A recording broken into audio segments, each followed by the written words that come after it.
Isangana biso ezali solo pasi te pamba te ezali likambo ya moto na moto ya memaka kombo na ye. Kombo na ye nani ye, kombo na ye Kongo. Bongo biso tozali banani bandeko, tozali ba Kongole. Isangana biso ezali solo pasi te pamba te ezali likambo ya moto na moto ya memaka kombo na ye. Kombo na ye nani ye.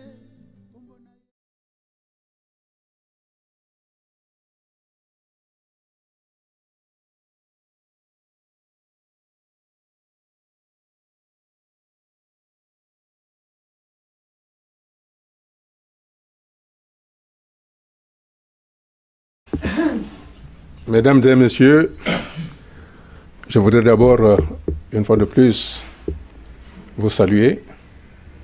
Monsieur Onyami, Monsieur Ebaka, Monsieur Sambarankumbi. C'est une joie de se retrouver de nouveau. Mais avant de répondre à cette question, qui semblait, pour éviter toute confusion, qui oublie d'où il vient, se perd en route. Contrairement à ce que l'on pense, la République du Congo, telle qu'on veut la présenter, n'existe pas.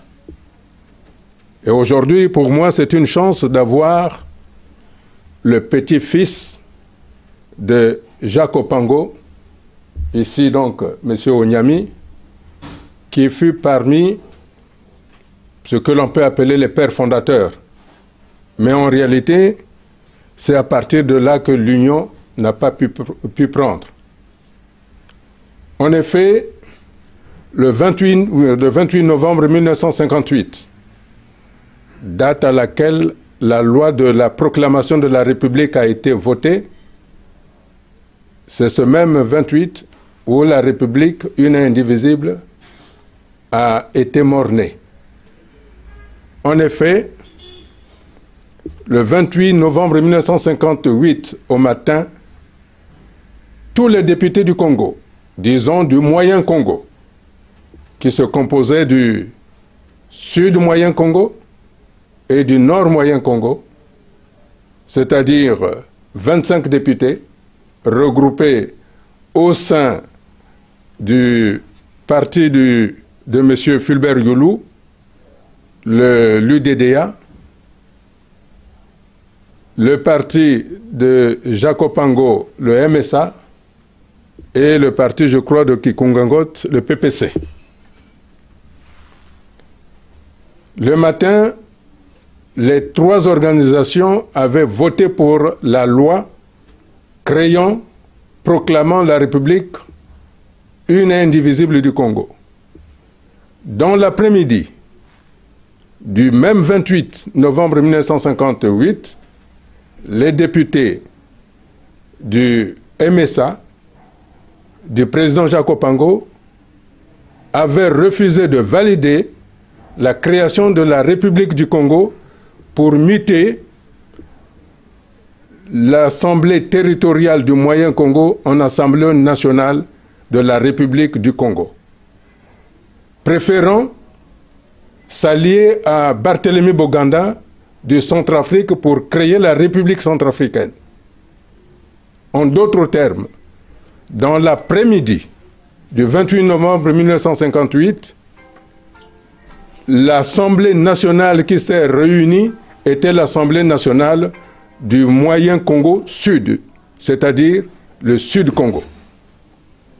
C'est par l'intervention du général de Gaulle qui, après tractation avec Barthélemy Boganda, lui proposant l'indépendance de Centrafrique, avait demandé au président Youlou de prendre M. Jacques Opango dans la République du Sud-Congo, la transformant ainsi République du Congo, sans pour autant que les députés de la partie nord ne valident par leur signature l'accès, le vivre ensemble dans la République du Sud-Congo. Voilà, je pense que quand on place les choses dans leur contexte, on voit mieux les choses. Le deuxième point à éclaircir. M. Sassou aujourd'hui nous punit, nous tue, parce que, semble-t-il, en 1959, pendant les émeutes, il y a eu les morts faites par la guerre soi-disant civile. Nous rappelons, pour ceux qui ne connaissent pas, pour les nouvelles générations. À l'époque, la Bouenza faisait partie de la région du Poul. Donc, il y avait la région du Poul, il y avait la région du Nyari et la région du Kwilu. En 1958, sous l'instigation de M. Charles Asemegang et Jacques Okoko, pour contester l'élection du président Youlou, avait éventré une femme Bembe, c'est-à-dire qui faisait partie du Poul. Les habitants du Poul, constatant qu'on avait éventré une femme et tué le bébé, se sont révoltés contre cet acte barbare. En 1958-59, il y a eu de morts de part et d'autre. Alors nous ne comprenons pas pourquoi aujourd'hui, M. Sassou, au nom de cet acte-là, qui n'a pas été commis par les habitants du Poul, mais par M. Charles Asemekang et M. Jacques Okoko. M. Charles Asemekang étant mort, il ne peut plus parler, paix à son âme, mais M. Jacques Okoko est présent. Pourquoi Jacques Okoko ne dit pas à M. Sassou que ce n'est pas le Poul ou le Sud qui avait commandité le début de la guerre? Et nous en payons aujourd'hui les conséquences. Le troisième point. M. Sassou lui-même, en 1991, quand on a clôturé la conférence, avait dit ceci. Faut-il traverser encore des cadavres pour arriver à la démocratie? Il avait dit non. En 2014, au cours d'un des messages de vœux à la nation, il avait dit qu'il faut cesser avec la démocratie de l'invective qui se nourrit du sang des autres. Fin de citation. Voilà, mesdames et messieurs, les choses que je voulais préciser. Lors de mes meetings qui a été fait allusion ici, j'avais proclamé effectivement que si on touchait à la Constitution, nous aurons 2 États. Mais auparavant, il faut replacer cette parole dans son contexte. Quand je me suis rendu à Mbanza-Ngungu, en République démocratique du Congo, dans le sud de la République démocratique du Congo, pour aller honorer les morts du génocide, je suis rentré à Brazzaville, je me suis précipité à la radio et télévision du frère de M. Sassou, où j'ai déclaré ceci, que nous avons beaucoup souffert. Il est donc mieux pour que ce qui est arrivé n'advienne plus. Pour cela, il nous faut nous mettre, il faut que M. Sassou engage le pays vers l'union nationale, c'est-à-dire l'union entre le Nord et le Sud, pour pouvoir enfin qu'on vive dans une certaine quiétude, pour amorcer le vivre ensemble, parce que jusqu'à présent, nous vivons dans l'hypocrisie. Et enfin, j'avais dit ceci. Si cela n'est pas possible, il est mieux que nous nous séparions pour que nous puissions nous respecter. Car dans un ménage, quand on n'en s'entend plus, au lieu de casser la vaisselle et de donner une mauvaise image aux enfants, vaut mieux se séparer à l'amiable pour que le respect s'instaure entre les deux. Et au cours d'une conférence, au cours de vœux à la presse, effectivement, j'avais dit que la Constitution, qu'on nous a imposé dont une partie du pays n'avait pas participé, en l'occurrence le pôle, ne devait pas être modifiée pour caprice, parce que cette constitution-là avait été voulue par M. Sassou lui-même. Il nous l'a imposée à coups de canon. Mais si cependant cela arrivait, nous serons obligés d'avoir 2 États pour revenir au point de départ, c'est-à-dire l'État du Sud du Congo, qui est un État de juré, c'est-à-dire celui qui a été proclamé le 28 novembre 1958, signé par le DDA, le PPC et le MSA, même si ce dernier s'est retiré par la suite. Et de l'autre côté, dans la partie nord, il y aurait l'État de fait, c'est-à-dire l'État de facto, issu du coup d'État du 5 juin 1997, dont les conséquences, nous les connaissons, 750 000 disparus, sans oublier ceux qu'on a jetés dans de l'eau ou ceux qu'on a mis dans les trous, aspergés d'essence et brûlés vifs. Aujourd'hui, et j'avais dit que si cela n'arrive pas, si M. Sassou n'entend pas raison, effectivement, nous serons dans cette circonstance-là. M. Sassou devra gouverner l'État du Nord Congo et Boukadia, tel que je suis, je serai dans le sud du Congo, le pays ne va pas mourir. Voilà mes véritables propos. Ceci étant, nous constatons que nous sommes arrivés à cette échéance-là. M. Sassou nous a amenés à ses fins. C'est-à-dire qu'aujourd'hui, même s'il y a des résultats qui disent que personne ne vote, aujourd'hui, nous sommes devant la perspective du nouveau Congo. Mais ça, nous allons en parler tout à l'heure. Effectivement, M. Sambarankoumbi, je dis, oui, si M. Sassou va dans sa logique, moi j'irai dans la mienne. Vous savez, M. Sambarankoumbi, l'appartenance à un projet commun est le sentiment qui nous guide vers le vivre ensemble. Aujourd'hui, si par ce calumet de la paix, vous me demandez si je peux m'entendre avec M. Sassou, je ne suis pas là pour faire le procès de M. Sassou. Le procès de M. Sassou a déjà eu lieu. Et c'est le peuple qui l'a jugé et c'est le peuple qui a donné son verdict. Le temps de M. Sassou est révolu. La page de l'histoire de M. Sassou est au passé. Aujourd'hui, il nous faut construire la page de demain. C'est ça le plus important. J'ai tendu 1000 fois la main à M. Sassou. Il n'a pas saisi pour la simple raison que j'étais du Sud. Voilà.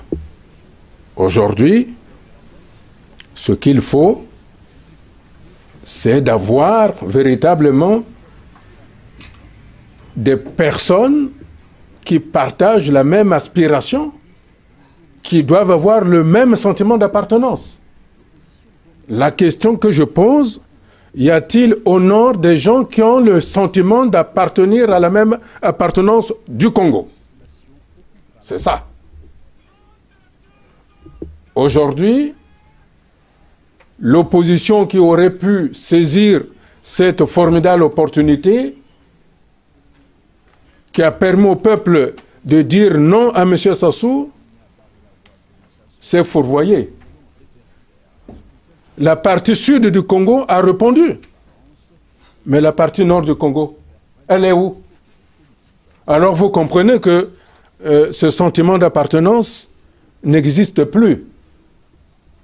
C'est la raison pour laquelle je dis, oui, s'il y a au nord des gens qui sont capables d'affirmer ce sentiment d'appartenance dans la République du Congo, qui peut être refaite, parce que jusqu'à présent, je dis très bien, au-delà de ce que l'on présente le Congo comme étant un indivisible, cette République-là n'existe pas.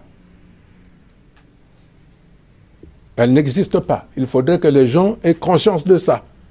Aussi dur que peut paraître cette vérité, mais elle est ainsi. La République actuellement qui siège aux Nations Unies, c'est la République de jurés née de la loi du 28 novembre 1958. Ça, ce sont les faits historiques et c'est le droit. Si véritablement les compatriotes du Nord étaient dans cette dimension, dans cette appartenance, ils auraient protesté beaucoup de choses.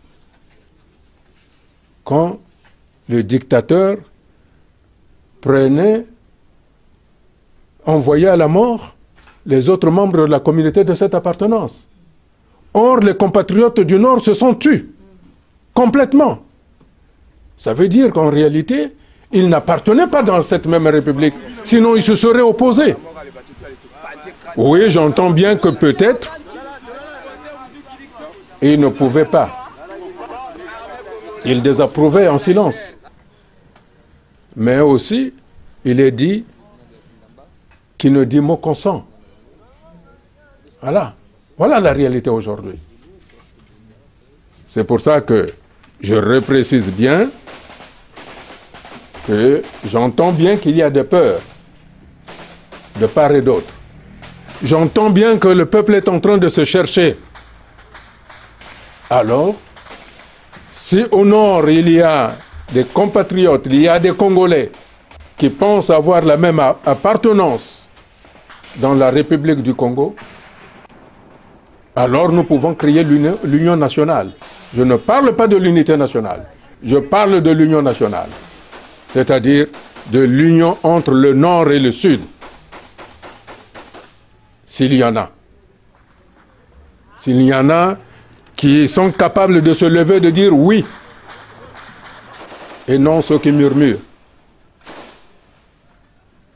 C'est pour ça que je reprécise bien, je ne suis pas là pour faire le procès du passé.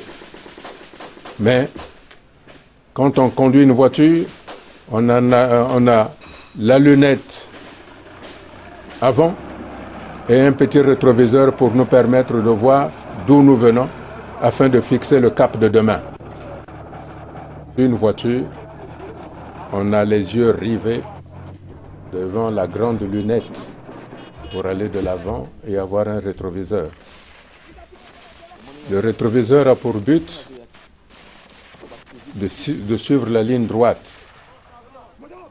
Si on laisse trop les yeux sur le rétroviseur, on risque de prendre la rampe de sécurité d'une route. Il est clair que le président Youlou, avec le vice-président Jacques Opango, ont essayé de vivre ensemble.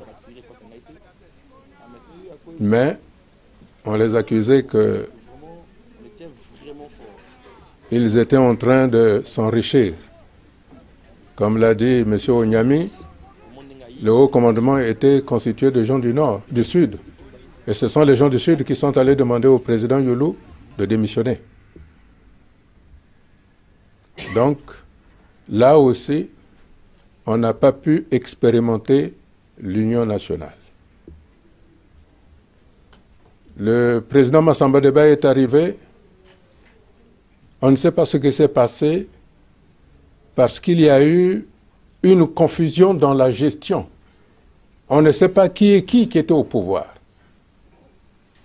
Là encore, l'union nationale qui pouvait être là parce qu'il y avait les gens les ressortissants du Nord et les ressortissants du Sud qui géraient le pays. En 1968, il y a eu le premier coup d'État militaire. S'en est venu donc le président Marien Ngouabi, où alors on a commencé à voir une seule partie, la contrée nord, être aux affaires. A commencé ce qu'on appelle l'épuration des cadres de Sud. tous ceux qui étaient dans les administrations, dès lors qu'ils étaient du Sud, ils étaient virés de toute administration, tant civile que militaire.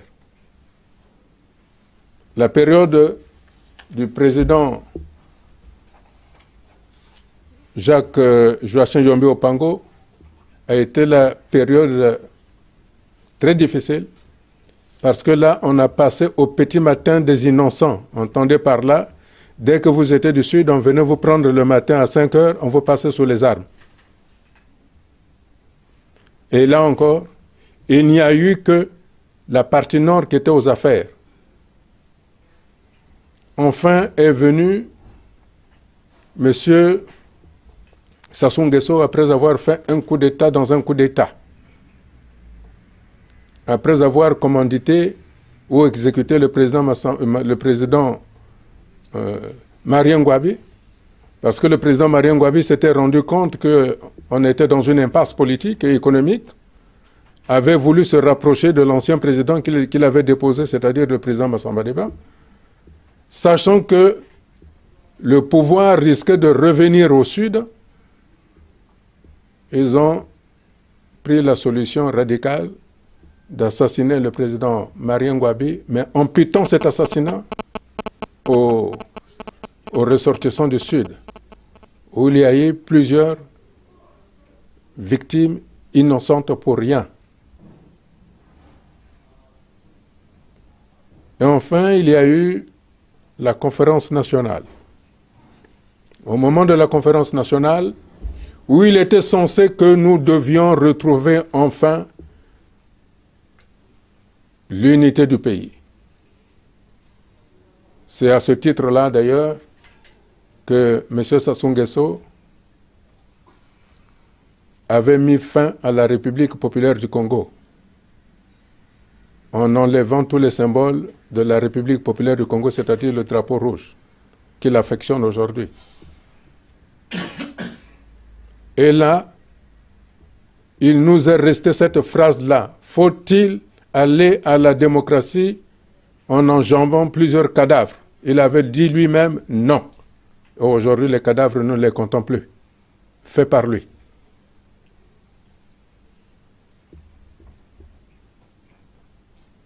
Enfin, à l'issue de la conférence nationale, est venu le président élu démocratiquement pour une fois au Congo, M. Pascal Lissouba. Là encore, ce fut un intellectuel. On avait pensé qu'enfin, nous aurons quelqu'un qui va nous sortir de cette appartenance. Hélas, le président Pascal Lissouba n'a pas fait mieux que de gangréner le pays dans l'appartenance.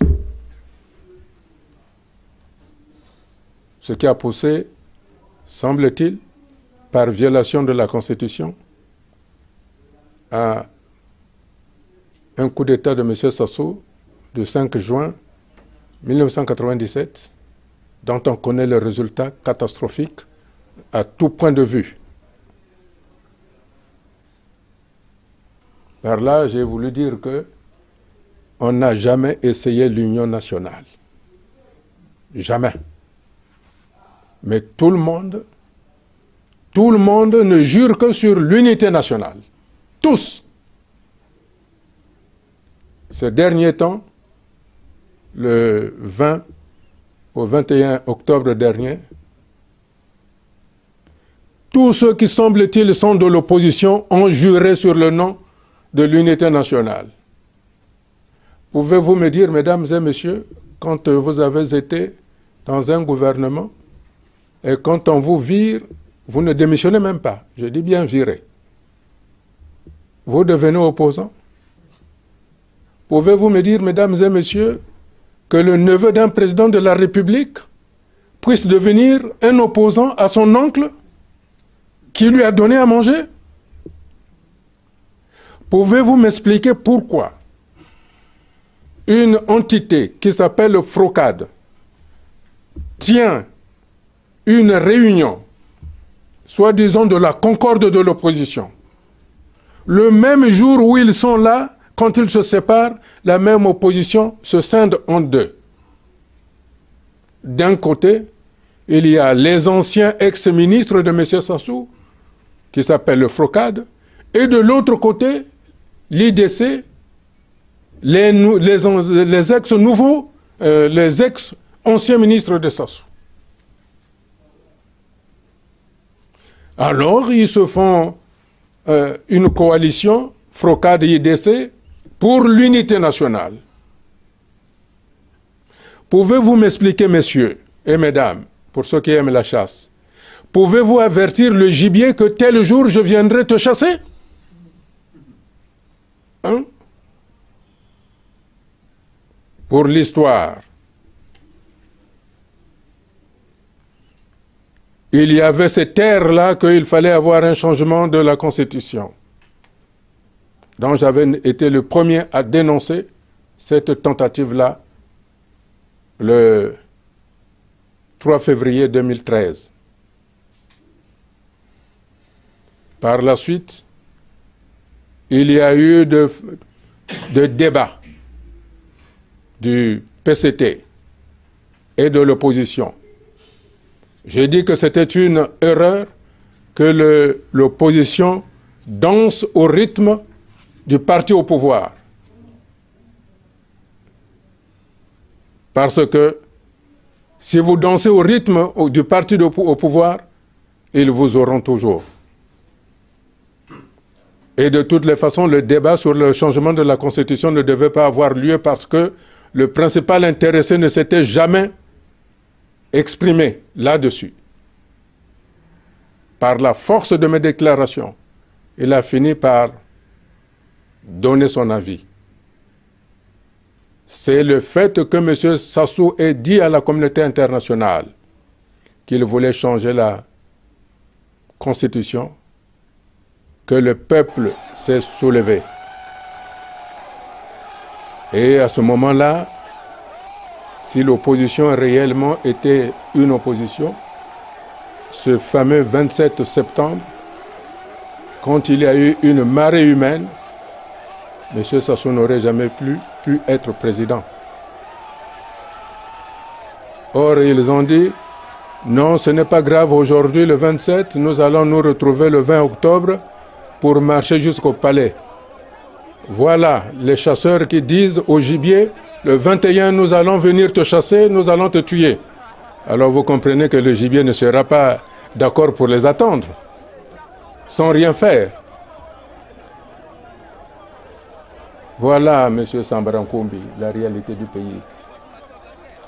Jusqu'à présent, tout le monde parle au nom de l'unité nationale. Tout le monde parle au nom de la République une et indivisible.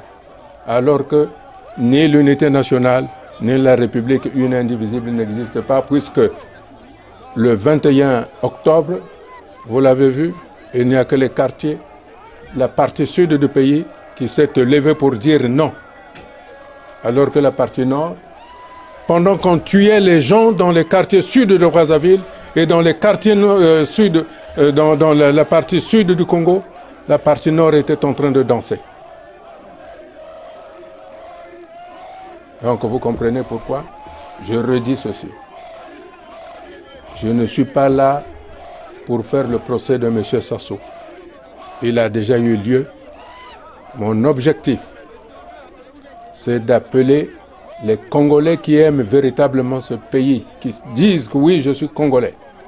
Je suis en mesure d'être dans l'appartenance du Congo. De dire oui, nous allons partir de l'avant, de construire ce pays, de faire l'unité, l'union nationale entre le Nord et le Sud. Mais je reprécise bien, même si le président Jacques Opango, pour répondre à M. Sambarankoumbi, puisqu'il incite M. Onyami à répondre à cette question, M. Jacques Opango a eu le courage, quand il est rentré à Brazzaville, il a dit aux autorités, le président Youlou n'était pas le seul à gouverner le Congo. Moi, j'étais avec lui, j'étais son vice-président. Mettez-moi aussi en prison. Aujourd'hui, il n'y a aucun responsable du Nord qui est capable de dire oui. Alors j'appelle, s'il y a des responsables politiques au Nord, ensemble, construisons l'union nationale. tournons la page du passé déjà écrite. Elle ne peut plus être modifiée.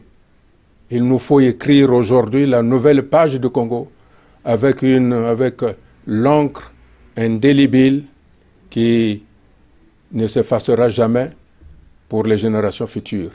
Qu'ils disent enfin, ils nous laissent un pays